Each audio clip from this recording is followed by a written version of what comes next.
Yeah. bounce it around. Bounce around a little thoughts on media. Back with Captain Blackburn. And yeah, here we are. We're going to talk a Here little we bit are. about media. Medium, Medium. The medium. the extension. This is not a show and might not even be a connection. Here's Judah and guest. Extension of what? What were you saying? It's extensions Yeah. of ourselves, man. Like technology and media as forms of communication and expression, as extensions of ourselves. It wasn't too long ago that I realized something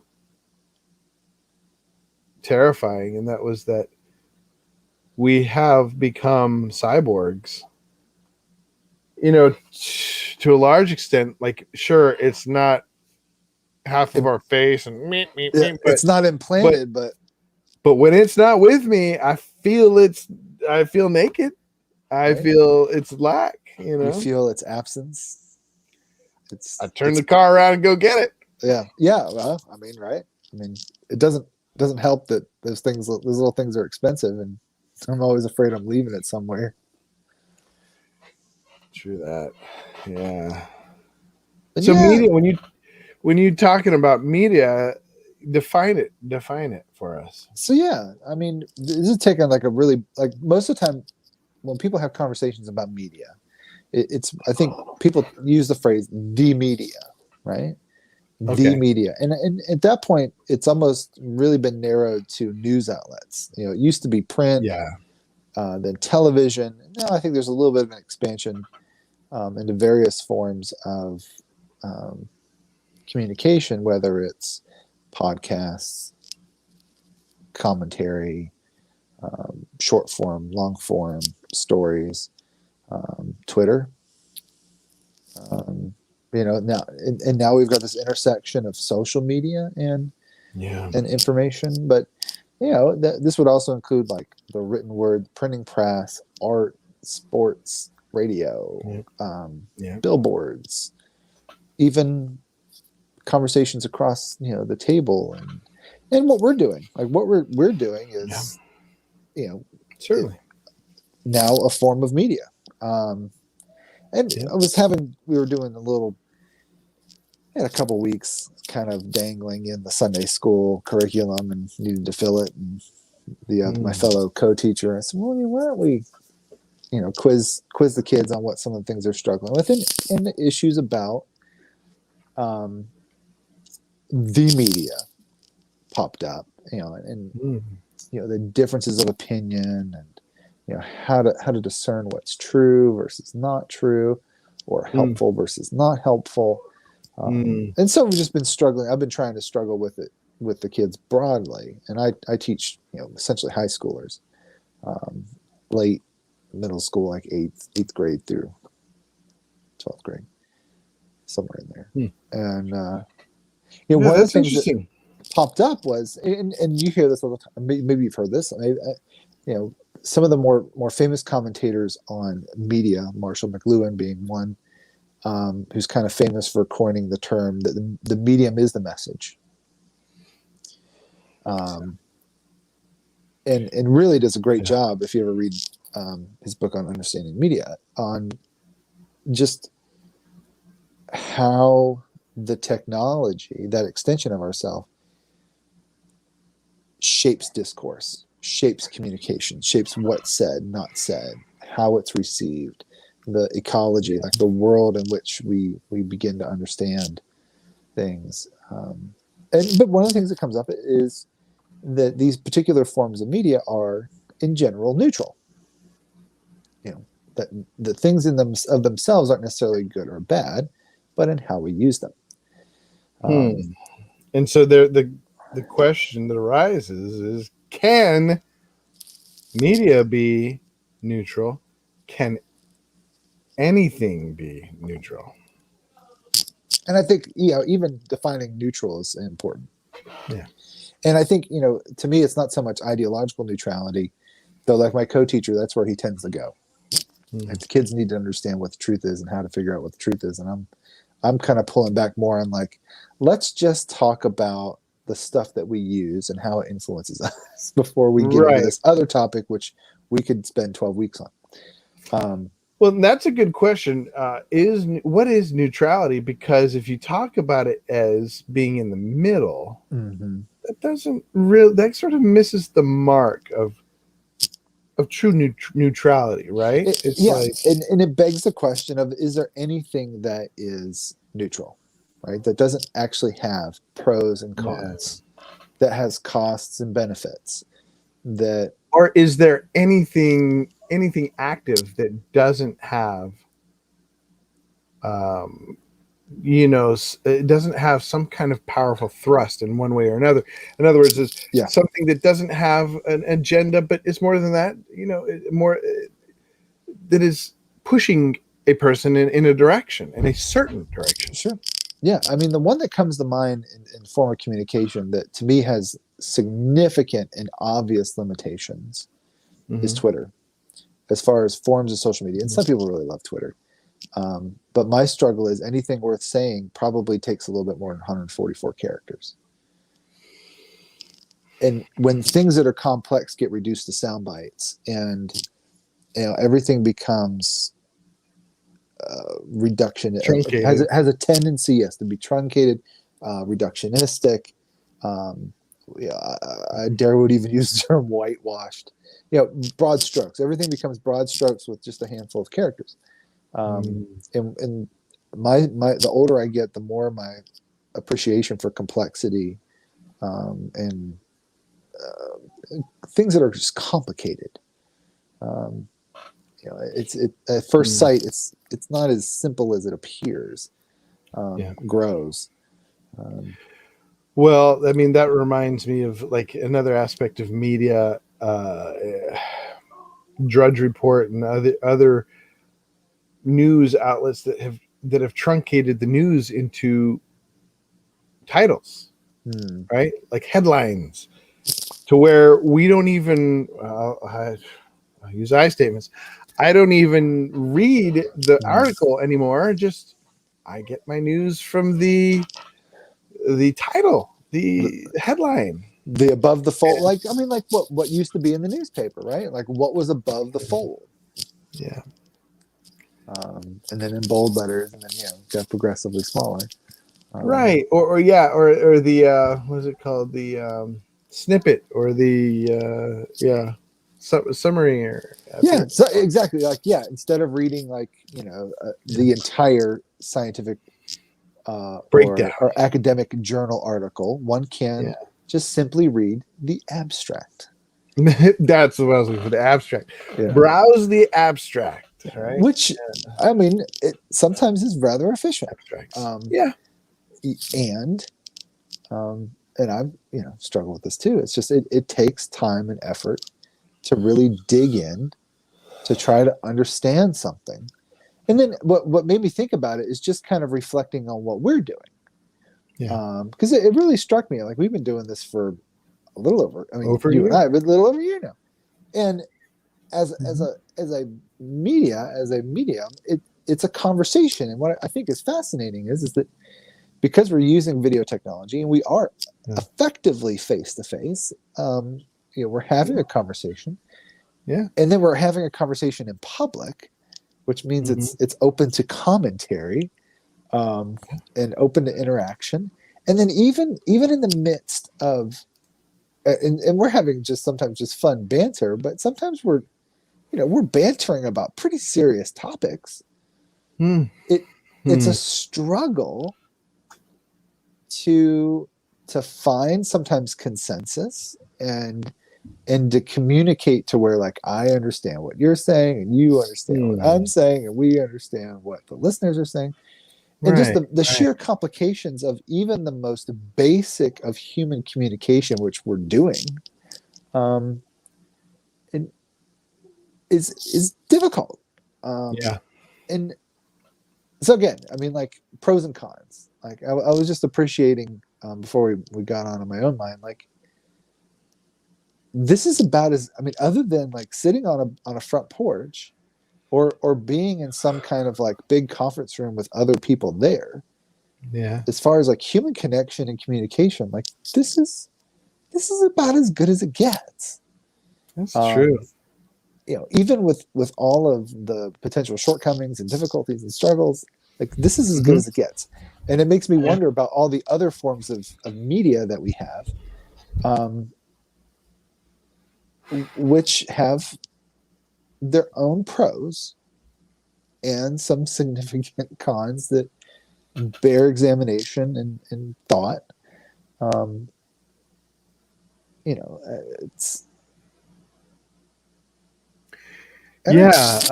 What it was there was a discussion between, maybe I've brought this up here before, I bring it up a lot, but there's a discussion between Jordan B. Peterson and Joe Rogan on the Joe Rogan show, and they were talking about, like, why has this become such a thing, a phenomenon? You know, Joe Rogan getting billions of views a year. And I think it was Jordan B. Peterson that talked about the new wave, like riding the wave of a thirst of people for something that is raw and complicated and not polished, you know, and soundbitey, but more of a process. So, you know, like partaking in a process rather than being you know, even even like a finished product, right? Like the headline itself is a finished product as opposed to right. It's real intentional. It's really like a project, like an ongoing process and project. Project versus product. Yeah, I mean, project versus process, right? Yeah. Well, I mean, but I think, you know, like you've got a finished product, and even in a headline. Yeah. But I think that's one of the things I always loved about Dr. Peterson is that even most of the time he's a rather extemporaneous speaker, and a lot of times he's really just doing pretty high level verbal processing out loud. I heard him talking to his daughter about how much he loves to get off on rabbit trails, and then, like he said, there's just something amazing about the journey of getting off on rabbit trails and then weaving them back into the original topic. And he's really good at it too. But and I've not watched much of Joe Rogan, but I could see that. Like, I mean, you're seeing this particular personality, and he was a personality before he started a podcast. But he's interacting with a wide variety of people and opinions, and you know, you're seeing him work things out live in real time, you know, like being confronted and encountering people different than him.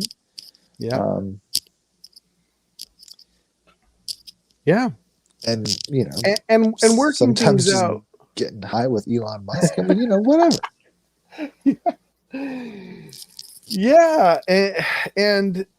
And you're seeing the process unfold before your eyes, unedited. I think that's now he does have, you know, everybody has clips they put out. However, there is something beautiful about the rawness, you know.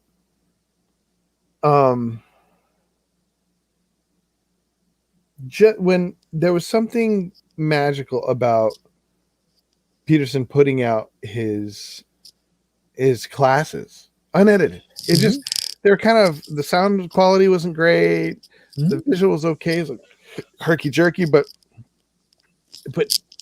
it was visceral, right? It was like right there, and you're not missing anything. So I feel like sometimes when we edit things out, and that's why I ultimately decided, I used to do this sort of thing and then go and edit it, you know, and edit out. When I first started, I would do monologue type things, and I would even edit out any silence, you know, and check, and it would be like all, you know, choppy. And I realized I don't like watching that sort of thing because it feels manipulative, you know. It feels, I mean, sometimes I like it, you know, I like it for a certain thing, but there's something nice about just joining a conversation, listening into a natural conversation, right? I mean, like tuning in. Tuning in, and I don't expect anybody to watch the whole thing. I think Scott has gotten through the whole thing a couple times, and I think probably Jim Pass, few people, but and I don't ever sit through any. I've never seen a whole Joe Rogan interview, right? Like, who has time for 2 hours? Or some of his are 4 hours long. Well, I mean, I guess if you have a long commute or a train ride or bicycle ride or something. Yeah. But just kind of tuning in, catching some personalities, Mm-hmm. But to get back to media and how it's changing, I do believe. So this actually gets something I think there. Someone asked me, it was my uncle asked us the other day, why 2020? What was it about 2020 that was so disastrous? And I think, beyond, I think there was something beyond all the real in your face, easy to see things, like the pandemic, what have you. I think what was behind all this, the real driving evil, and maybe not even evil, but the real driving new wave that I think affected all this was social media. I think it's the first time in the world's history, and well, definitely in America's history, that we've had such a close feedback loop between people in charge and everybody else. It's like social media has made because people in charge. I mean, obviously Trump, but others they're not exempt from the feeling of like, well, what are people saying on Facebook? What are people saying on Twitter? Right. And when you, even more so, when you say something, I think about Elon Musk, he says something about Dogecoin, it goes up. He makes people millions of dollars. Like instantaneous feedback. That's it. Instantaneous feedback in the world. It's not just in your neighborhood, right? It's the world. And it's global. I don't think we've ever, I know we've never had anything like that in the history of humankind. No. That's, it's unparalleled. It's a powerful and scary magic, Yes. And that's why when you some days it's like a kid waving a gun. Yeah, that's what you say. Like, can media be neutral? Is media neutral? It's like, is it neutral? And I go, I don't think so. I think there's some inherent pros and inherent cons that need to be understood and respected. Well, you know what it makes me think of? First, I thought of a magic wand. I was going to say, is a magic wand neutral? And then I thought of Frodo's ring, or the ring of power in the whole storyline, right? Like the whole narrative. There's something about it, the ring, that it has its own agenda. It has its own interest, right? Its own survival. Everything wants to survive, right? Like, it's not a good thing, even if it's a rock, right? It's not useful unless it wants to perpetuate its destroyed. Own existence, right? Yeah, right. Like a good rock is strong because it doesn't want to crumble, right? Like, and these things, you can say what you want about. Folks can say what they want about media being, a neutral tool, but the thing wants to survive, and that is not neutral. Yeah, it does. It does perpetuate itself. It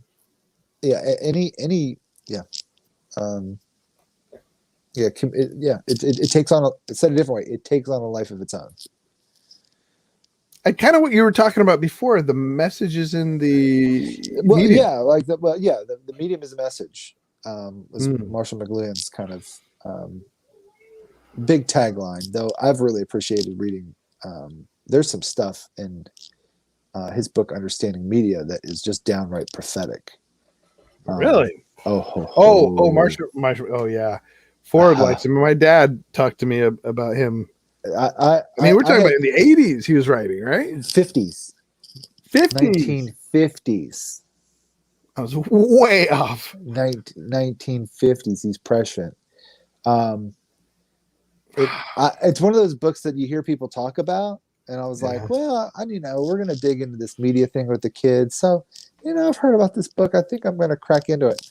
I'm not really set myself to the task. I think I'm about 60, 70 pages in, something like that. But even then, like the first couple of chapters are just downright mind blowing, um, about how he, well, one, even just looking at media as an extension of our humanity, and how that, what that means, that it's,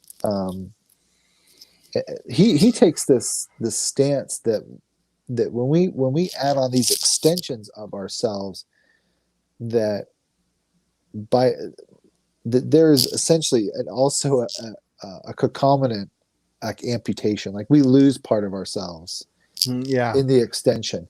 And he uses some really interesting terms like solemnance, sleepwalking, like how some like me these in particular, he talks about electronic media. He's talking about electronic media in the 1950s. Yeah. Okay. Yeah. So, My dad said that he predicted cell phones way back when. and he's Or talking about like this the damage of instantaneous them. feedback, and in the therapization of society. Right? He was on it. But he brings up some really interesting points about um, numbness, like just like a generalized, like this connectivity that we have with the world, creating a certain amount of like moral and numbness with us. And I don't.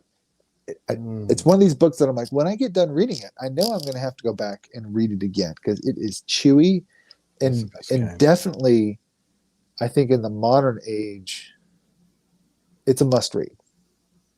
It's And a what's the word? must read. Just so poignant, right? For this day and age. We critically Wow. poignant, I've got to foundationally read it. I've poignant. got to read it. Wow. Um, Yeah, Ford used to talk a lot about it, about news. He talked about, I think he talked about it in terms of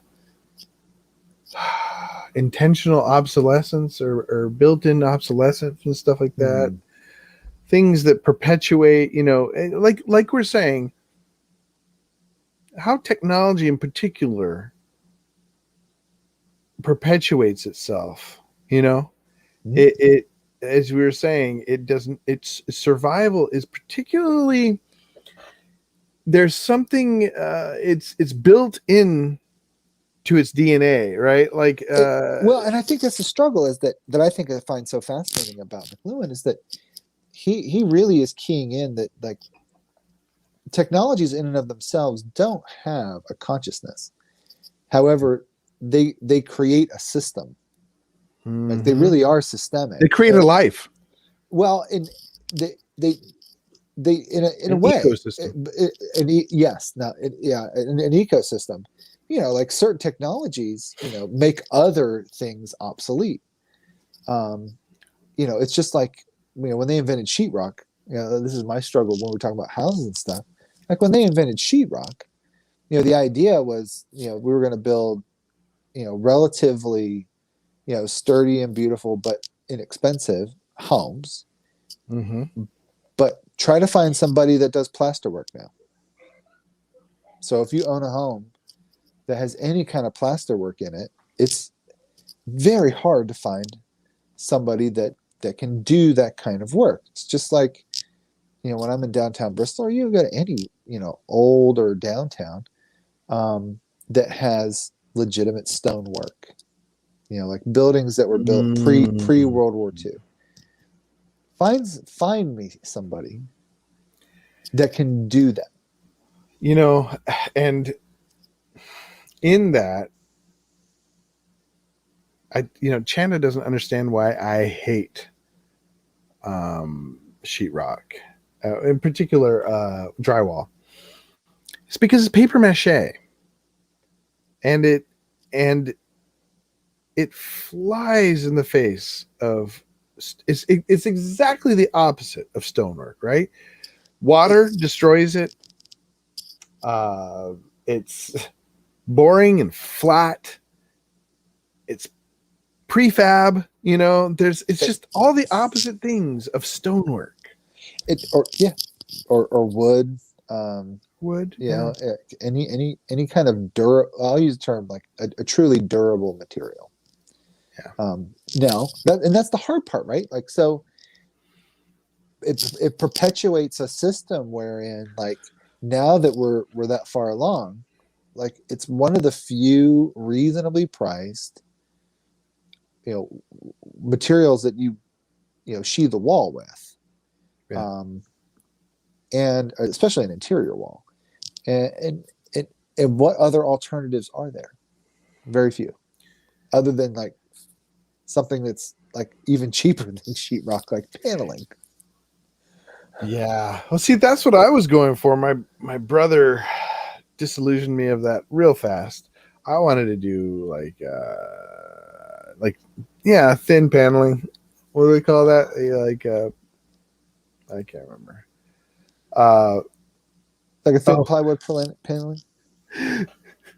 So Lyndon Wagler says, "Oh man, sheetrock is awesome for looks." Yeah, you're right. And so done well. Lyndon and his brother put up. God bless them. They did all they didn't put the sheetrock. They were gonna, but they put up all the furring strips. The furring strips, and did an awesome job. Those are made out of wood, though. Those are made out of wood. And because it's hard to hang sheetrock on cinder block. Yeah. Although it probably could be done. but I think it's because obviously I don't hate it that much. I put it, we have it, and I appreciate it. I have to say, Lyndon, you guys did a great job. And the guys who came after them did a great job throwing up that sheetrock or drywall. Same thing, whatever. However, as much as I appreciate it, there's something that still rings prefab. That word prefab, it just kind of encapsulates it for me. Yeah, it's. I hear you. Like it's not a prefab. Like it didn't drive it down the highway and put it up on blocks there on your lot. But no, but close. Right? I see what you're saying. Like a prefab home. Like a prefabricated home. No, but it's prefab wall. It is. It is. Kind of. No, Lyndon and Matt did a lot of work to do the actual fab. So it's not totally prefab. You think about it, like I live in a quote unquote brick home. Yeah. But it's facade. I mean, it's not like, a 19th century brick home where it is literally entirely made of brick. Like, if it caught on fire, there would be a ruin here. Really? And, I mean, if my house were to catch on fire, like this stuff would cave in. Mm-hmm. But like, you go to houses built prior to, like, maybe there might be some true brick homes pre-World War II, but the ones that I think of are like mostly pre-1850, like pre-Civil War, where the walls are a foot thick and it's multiple courses of brick, and like it's a true brick. I used to live in a house like that. Yeah. For me, it's even worse. I put the only place I didn't allow them to put any sheetrock up was Chan and I put we glued true facade wood, like, it's like plywood, but it looks like bricks. Yeah. Okay. So it's real fake brick. Yeah, fake brick panel, like the brick paneling. Yeah, and then we covered it with plaster. It's kind of nice.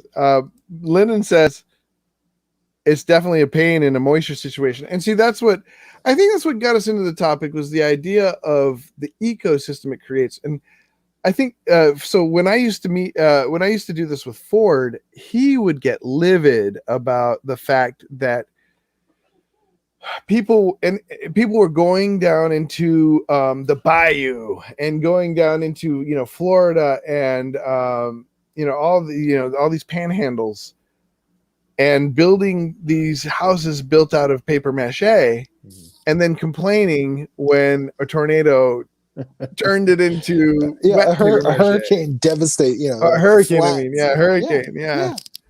He Yeah. said, he would get angry and say, "Build it out of stone, build it out of cement." To me, there, it's also like, well, the ecosystem. It's hard not to, he was saying this as he was moving into a trailer. I was like, oh, wait a minute here, where's your stone house? Now, okay, so the ecosystem. So getting back to media, it perpetuates a system, right? And here we are. We're using it right now. It's not, it's hypocritical. And that's the thing. And that's the struggle. I think is like it's not. I don't know if I want to say it's hypocritical. It's that it is an ecology, right? Yeah. And it's one that we find ourselves in, and it's very difficult. I don't want to say it's impossible, because that's not true. But it's very difficult to remove oneself out of that environment. Just like when you're building a house and you're looking at the alternatives are few and expensive. Likewise, like we get drawn in, like social media now. Like even if I was like, you know what, I'm going to opt out. Well, as a business person, there are some significant costs to that choice in this particular environment, right? Yeah.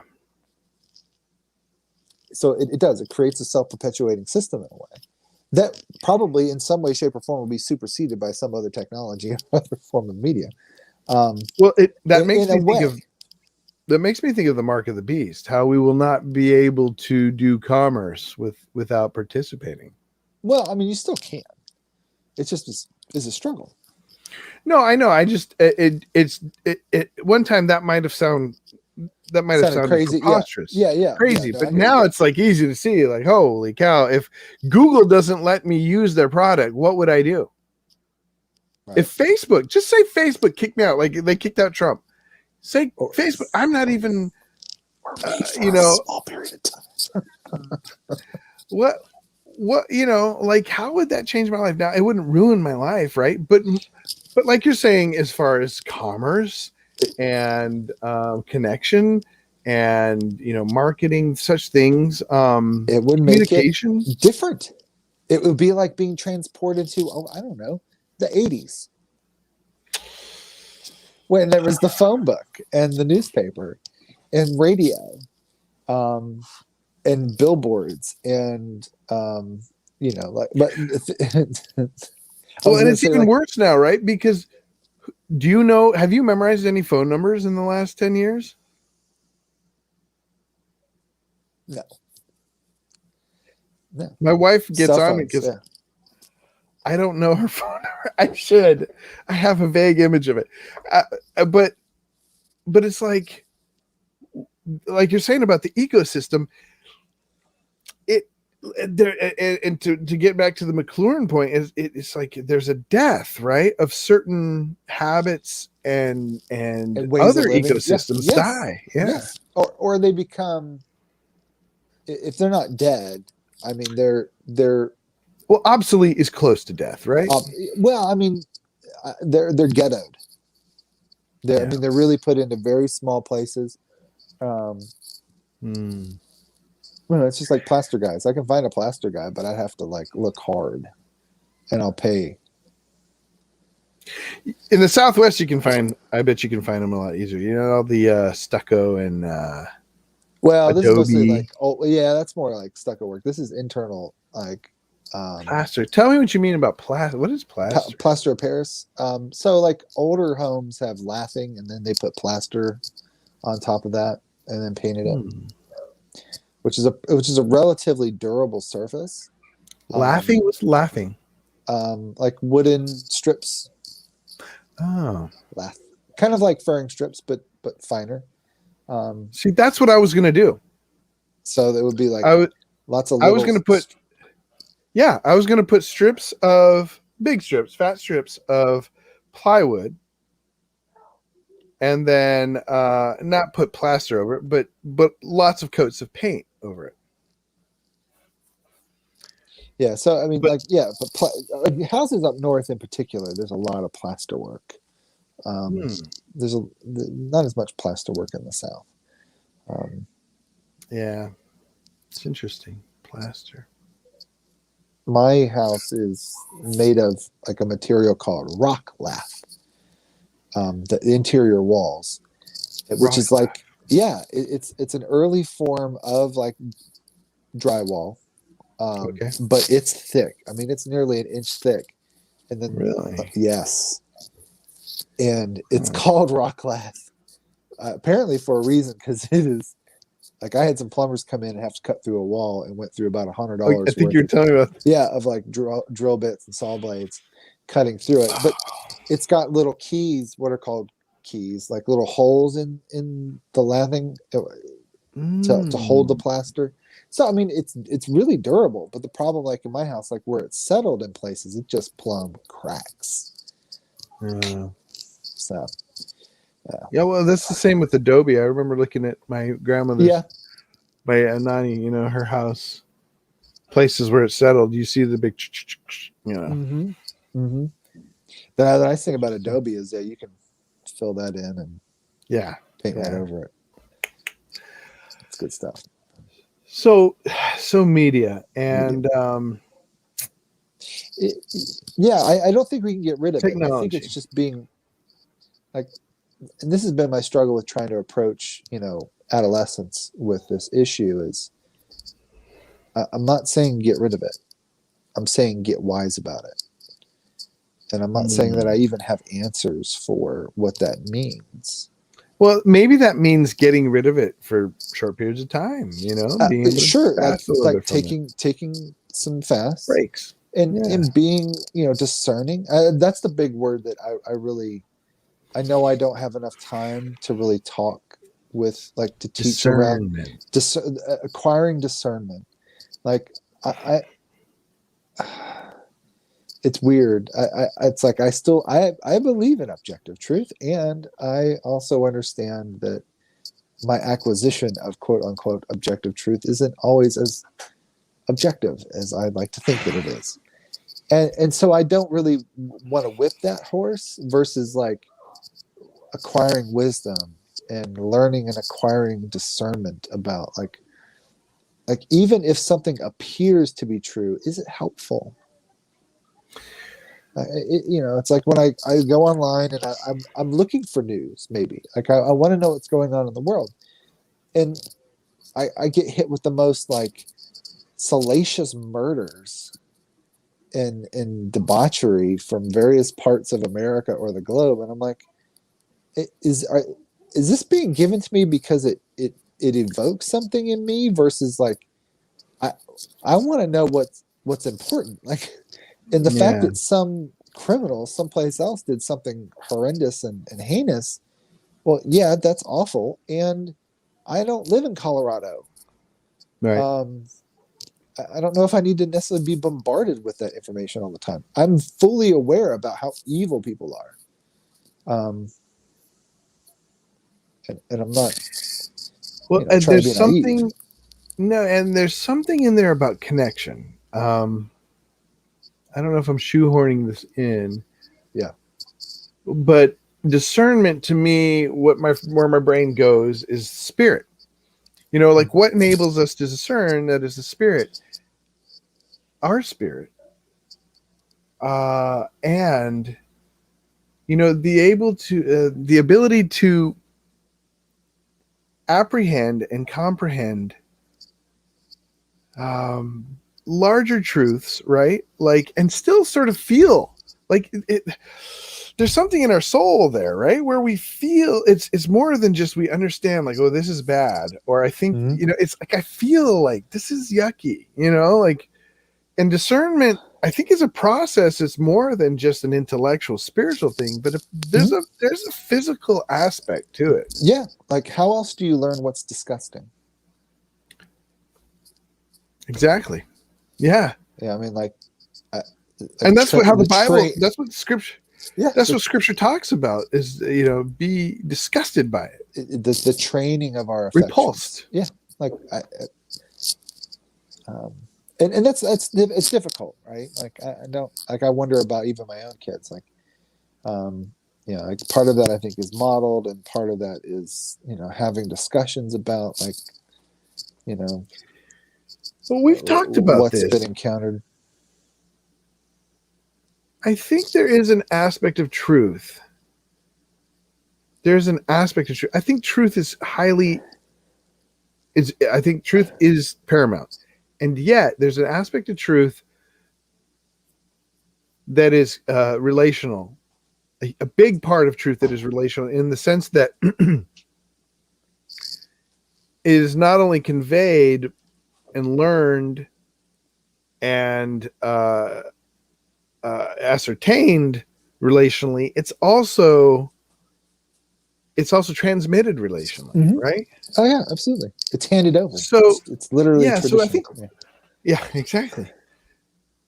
So I talked about this before, I think, where I had this struggle at one church, like, do you believe what I'm saying because or do you love me because the things that I'm saying, your actions are not changing based on my opinion.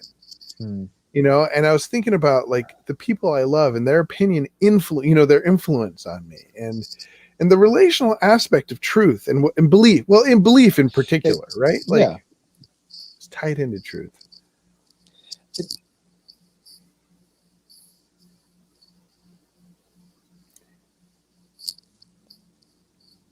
And there's something perverse about social media.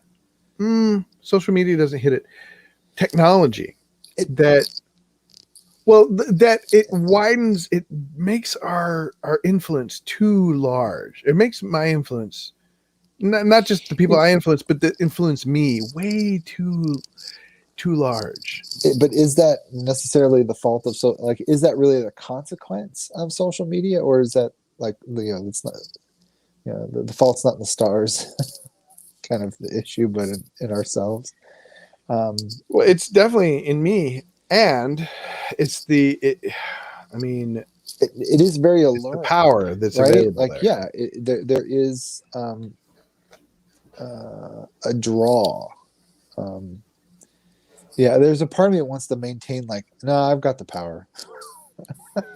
It's just the glittery the glittery lights, like, I'm drawn to the glam and to the shine and to the glitz, and to the allures of pleasure, but in reality, I'm the one with the power that could go off. Peace out. Well, can you, though? Like that, I guess that gets back to my question of control. Can we really control it? Yeah. How much, or how much? In what way? Or how much? But I mean, it's an appropriate question. Like, can we? Because we can say, what is in counseling, we hear this a lot. It's like people saying, I can quit whenever I want to, right? Like, yeah. Can you? Can you? Show me. I don't want to. Do it. Right? Like, and that's and the hard thing is that I mean, people, it's true. They can quit whenever they want, and they don't want to. Yeah. The trouble that I think I really see, from a therapeutic and counseling perspective is, when we talk about locus of control, is like internal versus external locus. Like, internal locus is, I can do it. Like, I can quit when I want to. I just don't want to. External locus is, no, that drug has all the power over me, and I can't quit. When it's external, you're like, well, now we got to shift locus. Like, we can't even discuss, like, do you have the opportunity? Do you have the potential and power to change? It's like, we got to have a discussion about shifting the locus back to you. Interesting. Yeah. You know, because and that's the thing about, and that's the hard thing. Like there are things in the environment, things outside of us that do have a lot of power and persuasion. Yeah. Like it's just there. And there's still a lot of power that we hold ourselves. And it is there's something, I don't ever want to say that poverty and suffering is good. And there's something of an advantage for those that suffer in poverty, a poverty, a dearth of that power influencing them, right? Like I do feel like that my life is just filled with things I don't need. I don't, that it, that's like when you started talking about the things that influence me that have a power over me. Like I don't own things, they own me. I've said people in the past, and I'll say it again. Some of the freest people I've met, and this is hard earned and hard won. What I'm about to say, some of the freest people I've met are monastics. People that have voluntarily let go, that have chosen to let go. And that's not easy. And the allure of the world and of pleasure, of power, of comfort, comfort of good things. I mean, they're not bad things necessarily sometimes, but they can become distractions. Those have significant power and persuasion. Like a draw. I almost want to say like a draw, like a lure. It's like fishing. Like, it's like, oh, that looks good. And then we forget, oh, there's a hook buried in there. And it's going to, once I latch down on it, it's going to snatch me again. And I don't even know that I forget. I know there's a lure. I know there's a hook in there. I'll deal with the lure later, right? Like, I you can think you're handle gonna be lure. like the tricky trout that strip the bait off my hook when I go fishing. I can break the line. Yeah. I can get it off that hook, no problem. I can snatch it right off that hook, and it won't get me. Yeah. No, and I think James, the Apostle James, uses that lure and hook. Yeah, a very similar metaphor when talking about sin. In the Greek, in James, in the book of James, I think so. In chapter 1, James also wrote a lot of. He likes to talk about the tongue. Stuff that's not in the Bible too, doesn't he? Or not in the canon. Depends on who's canon. Yeah, true. Canon's to the left of me. The canon's to the right. So yeah, I mean, I don't know. There's a part of me that I want to express gratitude for certain kinds of media, like what we're doing right now. Yeah, like this would have a totally different feel if it was just you and I talking on the phone. Like it would just be a little different. And then on days when it gets lit up and there's a little bit of listener participation, it gets even more exciting. Yeah. And interactional, right? I mean, like, yeah. So I mean, they're more complicated. Yeah, more. But I think there can be a lot of beauty and resilience and diversity. I mean, there's just a lot of things that come out of that kind of complexity, systemic complexity. Yeah. So it's not to say that like anything complex is bad. It's just. Didn't we talk? We had a whole show on that, right? Probably. Complexity?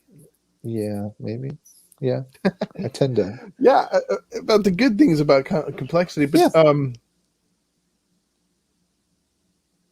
there was a thought in there. I forgot. Oh, yeah. Just in the ability to do this. Oh, we also talked about how we use different parts of it. Remember, you brought it up to me. I thought that was an interesting point. Like we use different parts of our brain when we can see the other person Yes. versus Just solely on the talking. phone and or it's- just texting. Yeah, Mhm. even different, even more different. it adds more context, right? I mean, like it adds layers. I mean, if Scott were here, it's like depth.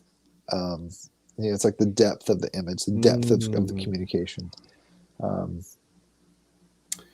Yeah, well, I appreciate his.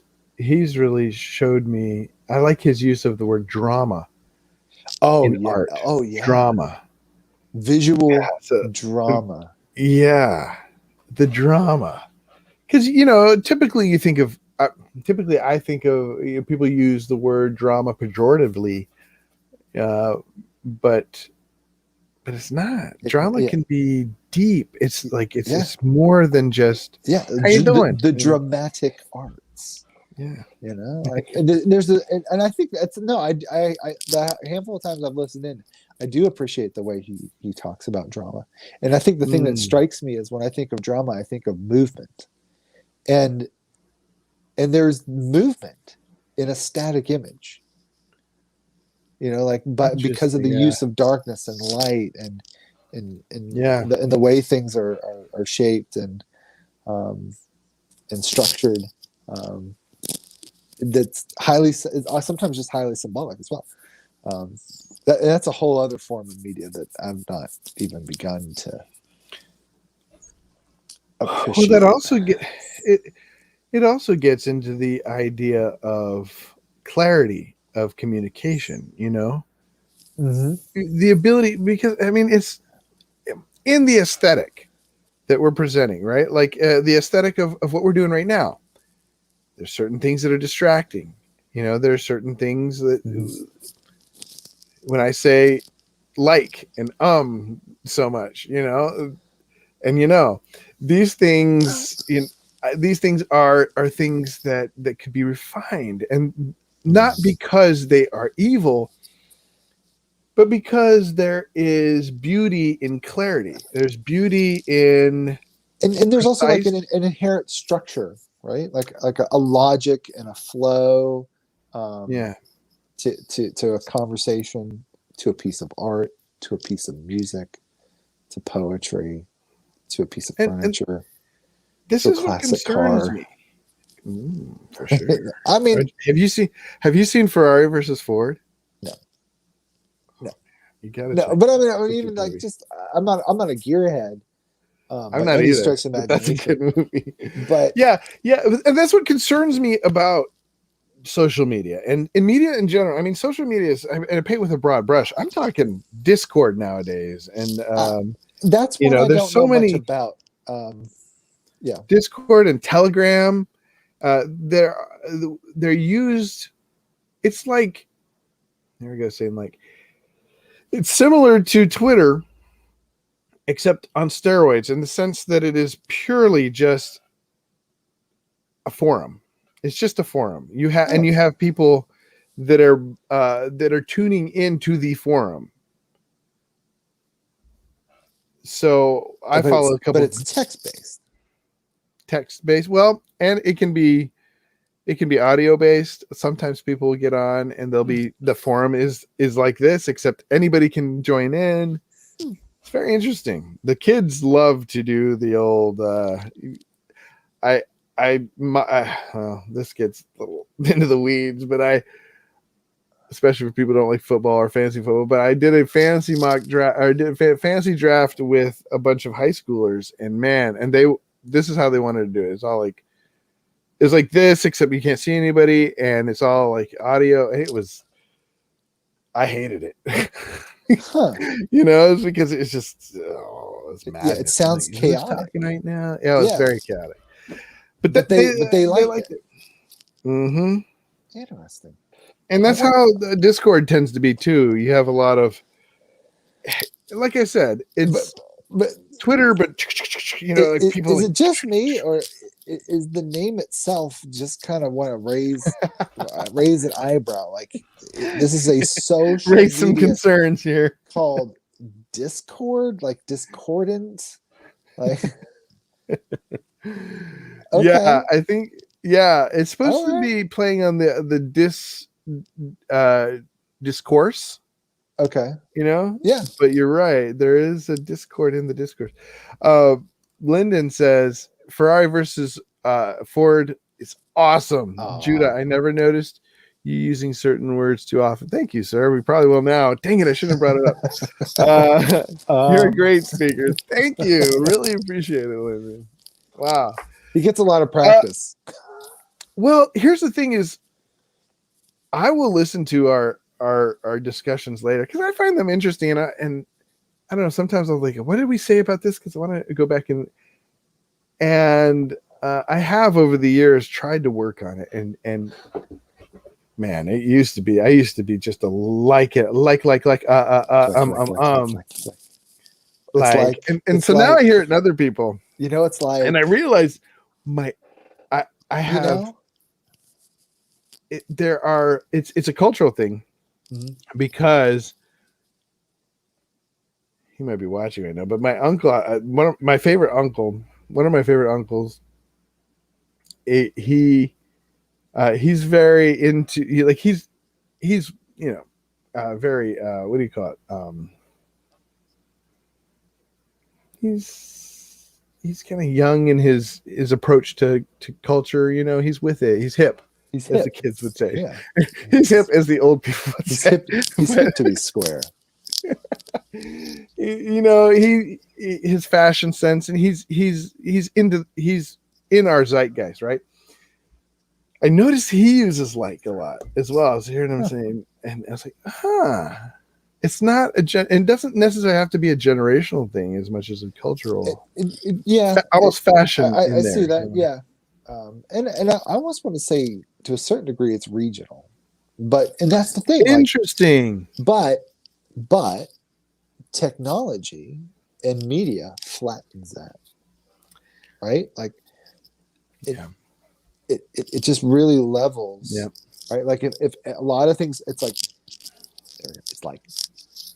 when the majority of content media producers are, slinging stuff out of New York City in California, like you kind of get imported, the aspects of Imported regional culture. Yeah. That's true. Well, I shouldn't say it cracks me up. There's a part of it I find funny, and there's a part of it I find patently offensive. We've been watching like little bits of sketches and skits from Saturday Night Live. Okay. From YouTube, because that's where you find those things nowadays, I guess. Like I don't have network television, so I don't even know. I don't know. I've never bothered to look. But okay, for whatever reason, like Southerners on occasion in some of these skits become the whipping child of ignorance. Oh yeah. Right? Of backwardness and ignorance, as if you never actually would encounter a sophisticated, educated, thoughtful Southerner. Well, and even in the South, though, there is in the same way that are different levels in the British, the sophisticated British accent versus the Cockney accent, and I find myself, I caught myself in front of, now that I'm in the South, exactly what you're saying. When I say, "Oh, I'm gonna be the dumb guy now," that's when I, I shouldn't do that. That's like there's nothing intrinsically dumb about no one. the No Southern one accent. dials up their cousin Vinny New York accent. Hey, you guys. I don't know. You guys, I don't know, like the dumb jock, oh, you guys, like that. What's his name? I forget his name. But anyways, yeah. The kids from Boston. Boston. Yeah, Boston. I don't know. How you like them apples? And then there's kids like you and me that got kicked around the United States in various places, and it's like, where are you from? Yeah, here. I'm from here now. Do you find yourself? I can't help it. As I've been here longer, and especially when I'm around others that are speaking a Southern accent, I slip right into the Southern accent. Well, sure. It's the chameleon thing. I It's- just can't even. I do it frequently. I don't like it in me though. it- Not that I don't like the Southern accent. It's just I don't like the. It feels. But see, I realize that even like it's very subtle, but I know that I do it when I do it. But my wife does it, and she's from here. Like she's kind of like mellowed her tone and accent, but I can tell if her mother's been around or if she's got off the phone with her granny. My kids display a variety of accent, like the cultural influence is varied. Like my oldest daughter is rather proper. My 9-year-old, who it's kind of like here. There's even within the region. There's regions within the region, right? So there's a county south of us, a little south and east that gets tucked up in the mountains called Carter County, and she was born like we were gonna. I think I remember you talking to me about that. Our nickname for her is Carter County because she's the only one that was born in Carter County, and she'll put it on thick. Like, I just want some green beans and mashed potatoes. And she doesn't call it whipped cream; it's whoop cream. I want some whoop cream. I want some whoop cream. But she's funny. I mean, she's also the prissiest one of all. Like, she's really Southern Belle. Southern in a way. In a way, she's really prissy. In other ways, it's like she'd just be happy to put on some boots and go ride a 4-wheeler or something. She's great. That's something we could talk about at some point. Well, maybe we're talking about it enough now, but the whole idea of accents and dialect. Mm-hmm. One thing that just tickled my dad was when he realized that my sister Maria, she was born in Shawinigan, Quebec, and her let me see if I can do it. But her accent, it was so like she was speaking like Spanglish, French, French, or she was speaking English. Yeah. No, not Spanglish. It would be, I don't know, English and French mixed. Yeah. She was basically saying English words, but her words were like c'est français and like bon gérant, like very like this, and it was all mixed. And it's just like she was, because she was talking to her friends, but when she talked to us, it's just but it like just tickled them to hear her, because she wasn't really speaking French, but she was putting on the accent very, like you got to be very like demonstrative, and he.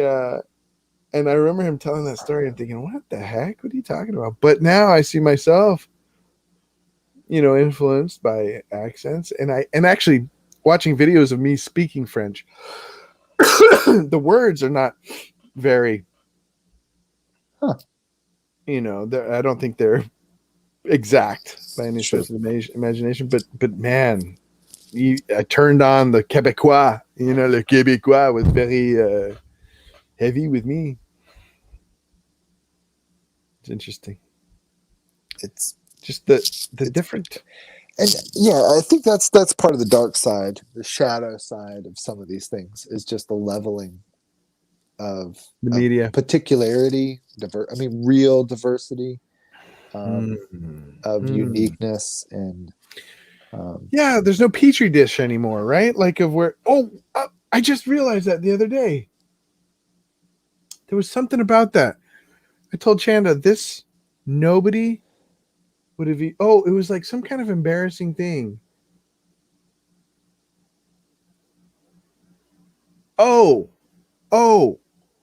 We were talking about shame and poverty, and it struck me that there was a time, not too long ago, that kids grew up and they didn't know that there was anything different. They grew up in a neighborhood, in a certain neighborhood.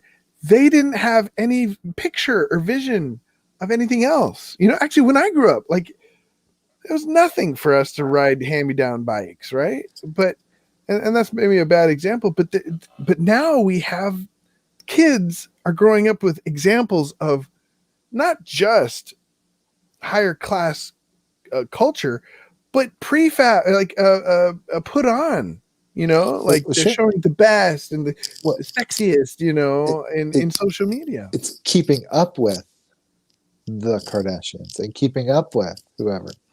No, I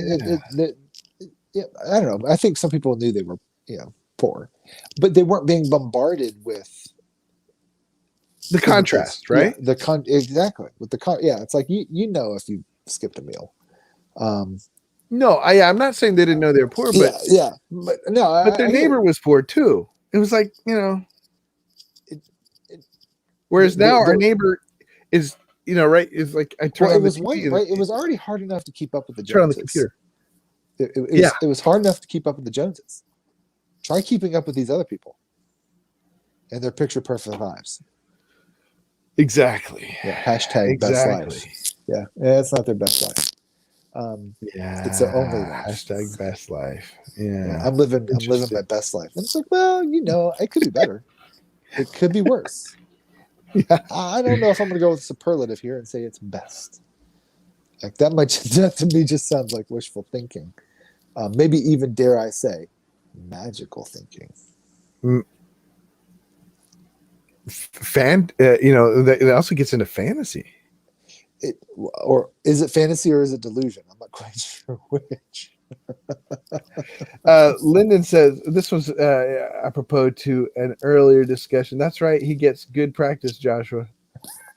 I guess that was about like getting practice with the talking. And Jim says, he's loquacious.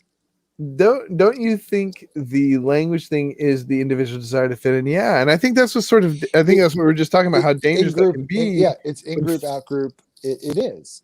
It's a pressure, and I think my struggle is that part of it's biological. Like, why is it that I turn it up just a little bit?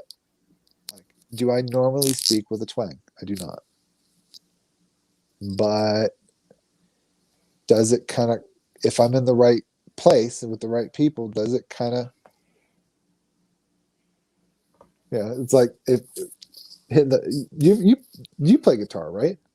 Mm-hmm. A little bit. I don't play much, but I mean, like, if you in my best life, I do. If I pull on the string, right, like it goes, like it's subtle, but bending it, bending the note a little bit. Yeah. Do I bend do the bending thing? Yeah. Do I bend the note a little bit? Like if I go down to southern states and buy some seed, yeah, I do. Interesting. Yeah. I mean, is it, how conscious is it? Not much. Language. But my struggle is the flattening, right? Like we're bombarded with this world, like this dominant culture of sorts. And it just peer pressure becomes really weird. It used to be we'd have these identifiable peer groups, right? Like in populations that now, what is our peer group? A little bit to what you were saying earlier. Lyndon says, possibly Jim Pass, but it's often done without even thinking. I find myself doing it down south since I used to live in Tennessee. He used to live in Tennessee. How do you say it? Tennessee? But take on a Montana accent when he's in Montana. Yeah. And there is an unconscious thing about it, and I think that's what can be so insidious, right? Yes. Yeah, exactly. And that's what I'm thinking. Like I recognize, like I know when I do it. Like I probably don't know it beforehand, but I know it very quickly afterwards, or even in the moment. Like I know that I am. But my struggle is that I'm also a kid that grew up like in all over the Eastern Seaboard. So that struggle with being a chameleon of sorts is very real for me. Whereas my children are, I mean, this is their, Northeast Tennessee is home. So Carter County, Yeah. like, my little Carter County girl, she's She's Carter County. it's Carter County. I mean, that's just the way she Yeah. is. And that's just, you talk about green beans and mashed Well, potatoes. that's something. I mean, we're out of time, but that's another aspect to this, is that aspect of both you and I, and Lyndon, from what I know of him, a lot of moving around, Mhm. and there's that survival aspect of fitting in, right? Mhm. Like we've learned to adapt Yeah. quickly, I'm at a new and school again. yeah, and without really giving much conscious effort to it, we Mhm. there's almost like an instinctive thing that Mhm. an instinctual survival mechanism maybe that is triggered with those of us who've moved around a lot and had to do a lot Us of that. transient Americans. Yeah, that's fascinating to think about the different. Yeah, because your kids have always been in Tennessee, right? In Southwest Virginia. Yeah. Southwest Virginia. I mean, right on the border, right? Yep. Yeah. They're Appalachians. So It's awesome. I am by extension, I suppose. They haven't kicked me out yet. So it's home. I plan on dying here. Lyndon says we take on a million accents at once.